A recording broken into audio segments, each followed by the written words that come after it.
Hi, it's Michelle. I'm reporting again for Austin Days, and we are doing some of our preview coverage for South by Southwest 2011. I'm here with Alan Berg. How you doing? Fine. How you doing? Doing great. Good. Doing great. So you made a film called Outside Industry. And this film covers the history, the birth, and the evolution of South by Southwest. Correct. We decided we wanted to do Outside Industry because this is a story that needs telling. These are four guys that didn't have anything. They were local musicians and artists in town, and they felt that they were closed off from the music business, and so they thought about trying to set up some sort of conference here in town, and they thought a few people might show up. Louis Myers and I got together and said, we don't need these New Yorkers. We can do this. I'd like to welcome you to South by Southwest. This is our first time, so lots of things are bound to go wrong. We thought it would be this little annual gathering that could be fun. And the first year, 700 people showed up. They were shocked as anybody else that it turned out the way it did. And 25 years later, it's the most important conference of its type in the world. Yeah, it's really interesting because South by Southwest has become such a staple here in Austin and so important to the growth of even the city itself. And did the guys expect that to kind of come out of it? Was that part of their vision? I think, and I hate to speak for any of them or try to, but I think that what they did know is that there was a need for something like this in the region, because at that time in the mid to late 80s, you have to remember, there was no internet, didn't even have cell phones, right? And so they wanted some way for bands to be able to communicate with each other, and they hoped to bring in some music industry people so that they could help further the careers. And so that was the initial motivation. They felt there was a need and that it would work. I think any of them would tell you that it succeeded beyond their wildest dreams. So what got you interested specifically in the story of South by Southwest? It just looked like a lot of fun. I remember seeing coverage the first year. I was a political reporter here, and they had a little article in the paper and saw some coverage on the TV stations, and bands coming in, and just felt like there was a lot of energy down there, and just as exciting to have all these shows at that time in 15 different nightclubs. You can imagine small, but still 15 different nightclubs had a different band every hour, and they're coming from all over the southeast and southwest United States, and so it is interesting to me. So your initial start of your coverage when you were working with the television station, did it really start there? I covered South by Southwest for WFAA, the ABC affiliate in Dallas, did a half hour for them, and we won an Emmy Award for it. That attracted the attention of South by Southwest. They called and asked if I wanted to help coordinate coverage for them to capture footage at the event, and so worked with the festival over the next several years capturing footage, but primarily that was my effort in conjunction with South by Southwest after that first year. Did you evolve into wanting to do documentary work, just independent documentary film, after starting with this South by Southwest thing? Was this like your first foray into your own documentary work? Actually, I'd always been interested in longer format stories. I did a half hour on Antone's when it was on 29th and Guadalupe before they moved downtown in 1987.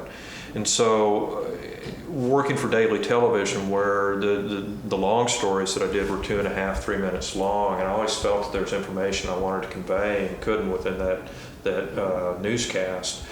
I always wanted to do something that was longer form, and so these were my experiments, and then was able to embark on a career as a documentary filmmaker when I got a PBS grant in 2000, and that's when I left Daily News and started doing longer form programming.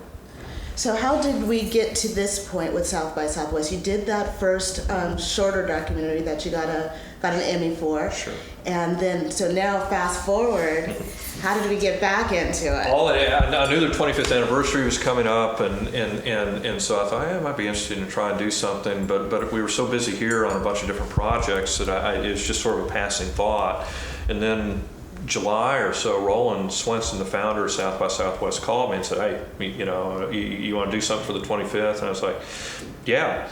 So we thought about it, and the other thing that happened is we were very fortunate in that the Austin History Center was in the process of compiling all sorts of archival material for an exhibit that they're going to do in the 25-year history. So we connected with Tim Hamblin, their archivist over there, and we discovered that there was all this old footage and old photographs and articles, and so we talked about doing this longer piece that looked specifically at the music side of things and how that then led to the birth of interactive and film.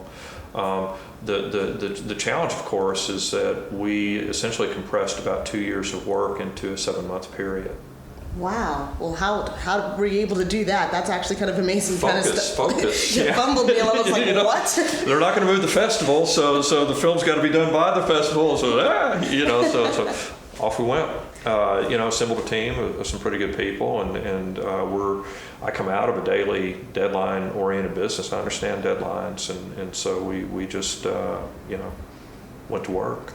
So who are the other producers that kind of came into this, and other people that kind of helped you bring this together in such a short period of time? Sure. Dawn Johnson is producing it, and she has an extensive background working with cable TV and independent film.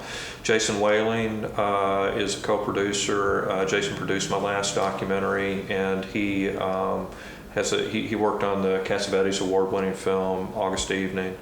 And then we have Robin Schwartz, who took a sabbatical. She's actually a master's student in the journalism department at UT, who's working as assistant editor, and Lauren Sanders, who did our, we do some work with ACL, and she edited our sizzle reel for ACL this year, and so we brought her on.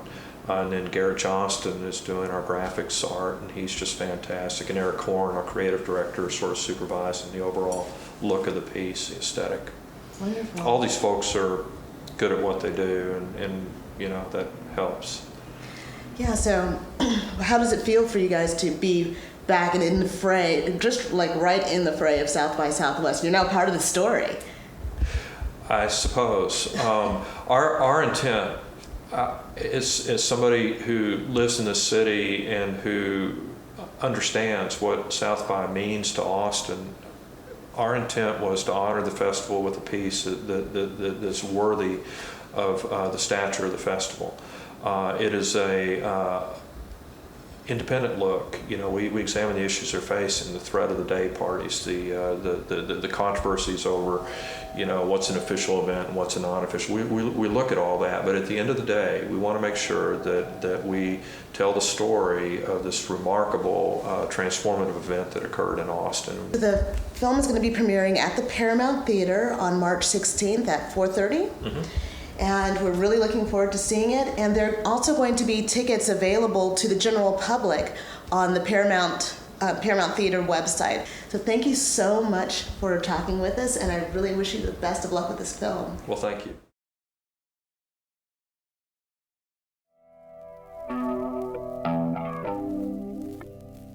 The seed, the kernel of creativity that defines Austin today, well, that all goes back to music.